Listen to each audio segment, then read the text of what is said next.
இன்றைய சிந்தனை. பொதுவாகவே எங்களுடைய வாழ்க்கையிலே நாங்கள் ஒரு காரியங்களை செய்கின்ற பொழுது அதிலே நல்ல நாளிலே செய்ய வேண்டும், நல்ல முகூர்த்தத்திலே செய்ய வேண்டும் என்று காலங்காலமாக நமது சமய பண்பாட்டு விழுமியங்களிலே இந்த முகூர்த்தம் என்பது ஒரு சிறப்பு வாய்ந்த ஒரு அம்சமாக அமைகின்றது. நாளும் கோளும் எப்பொழுதும் நல்வினையாக நமக்கு அமைய வேண்டும் என்பது ஒரு எதிர்பார்ப்பு.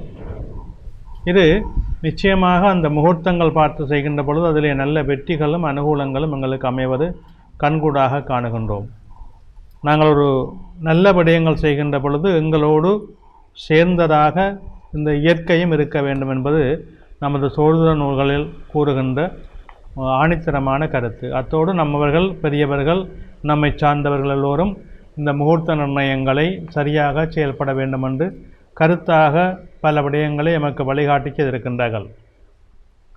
இயல்பாகவே ஒரு கேள்வி நம்முடைய ஒன்று, நாங்கள் முன்றைய காலங்களிலெல்லாம் இந்த அக்னி நாள் என்று சொல்லப்படுகின்ற காண்டாவனத்திலே சுபகாரியங்களை செய்ய மாட்டோம். ஆனால் தற்பொழுது இந்த காண்டாவன காலங்களிலே ஓரளவுக்கு சுபகாரியங்களை செய்கின்ற ஒரு நடைமுறை இப்பொழுது வந்துவிட்டது. ஏன் காண்டாவனத்திலே செய்யக்கூடாது என்கின்ற ஒரு கேள்வியும் உண்டு.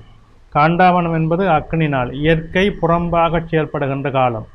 அதாவது அதிகமான காற்று, அதிகமான வெயில் அல்லது அதிகமான மழை போன்ற நிலைகள் இந்த காண்டாவனத்திலே அமைவதுண்டு காலத்துக்கு காலம்.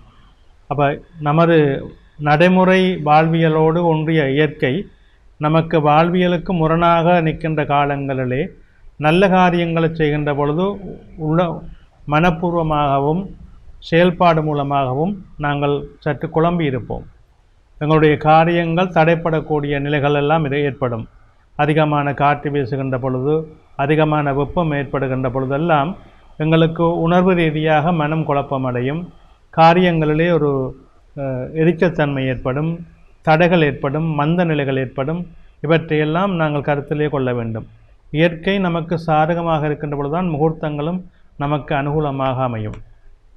எனவே இந்த காண்டாவனம் சுபகாரியங்கள் செய்யக்கூடாது என்று நம்மவர்கள் தவிர்த்து வந்தார்கள். முக்கியமாக அக்னி சம்பந்தமான விடயங்கள் அறவே செய்யக்கூடாது. அதாவது கோம வழிபாடுகள், ஆலயங்களில் இருக்கின்ற கோம வழிபாடுகள் செய்கின்ற காலங்களை முற்றாக தவிர்க்க வேண்டும் என்று. அதாவது ஒரு விசேடமான ஹோமங்கள் செய்கின்ற பொழுது நாங்கள் தனியாக ஒரு கும்பாபிஷேகம் செய்கின்ற பொழுது ஒரு குண்டம் அமைத்து அங்கே ஹோம குண்டங்கள் போட்டு அக்னி காரியங்களை வளர்ப்போம்.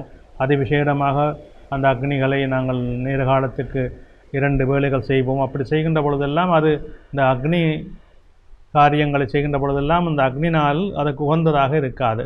காற்று, வெப்பநிலை, அக்னி சம்பந்தமான தகதகப்பு நிலைகள் எல்லாம் சுபகாரியங்களை மந்த நிலையாக்கிவிடும் என்ற கருத்தை கொண்டே அதை செய்து நடைமுறைப்படுத்தினார்கள். எனவே இந்த காண்டாவனம் நாங்கள் சுபகாரியங்களை தவிர்க்க வேண்டும் என்பதே உண்மையான கருத்தாக அமைகின்றது. நன்றி.